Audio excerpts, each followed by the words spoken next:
Hello, good morning students. Today's transcription number 53 on the speed of 100 words per minute. Start. Mr. Speaker, Sir, yesterday the Honorable Minister and today the Chairman of the Select Committee have fully explained the various clauses of the bill and certain important changes that have been affected by the Select Committee.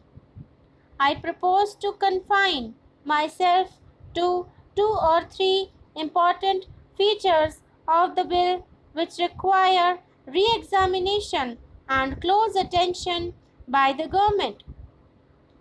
Sir, I need hardly emphasize the important role which the electricity supply undertakings play in the national economy of the country. Indeed, the development in other spheres depends upon the full development of the supply of power, and this bill is of vital importance, affecting as it does the development of electric supply undertakings in the country.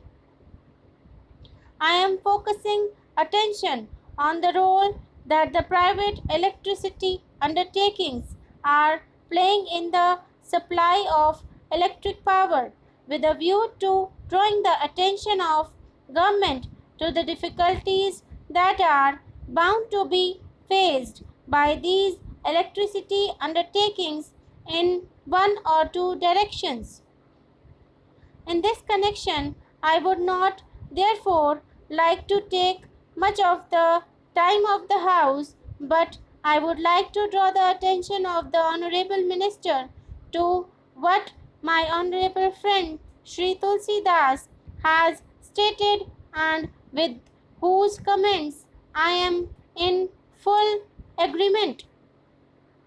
As a matter of fact, the approach of the government to the bill is to fulfill three basic considerations so vital for the healthy growth of this industry. Firstly, that its proper control and regulation is but necessary.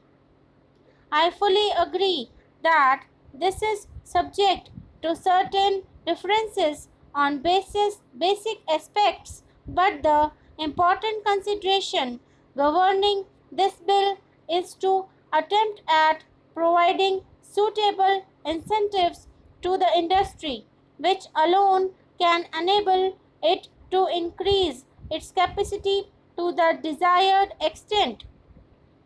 Therefore, I would like to refer to the incentives as provided in the bill and to the need for liberalizing the clause in respect of the fair return to the investors in these undertakings.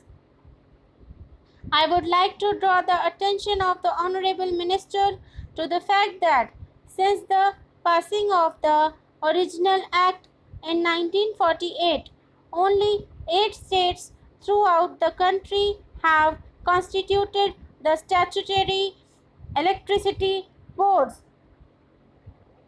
Among these states are Madhya Pradesh, West Bengal, Tamil Nadu, Kerala, Rajasthan, Punjab, Odisha, and Maharashtra, and therefore we find that many of the states have still to constitute these electricity boards.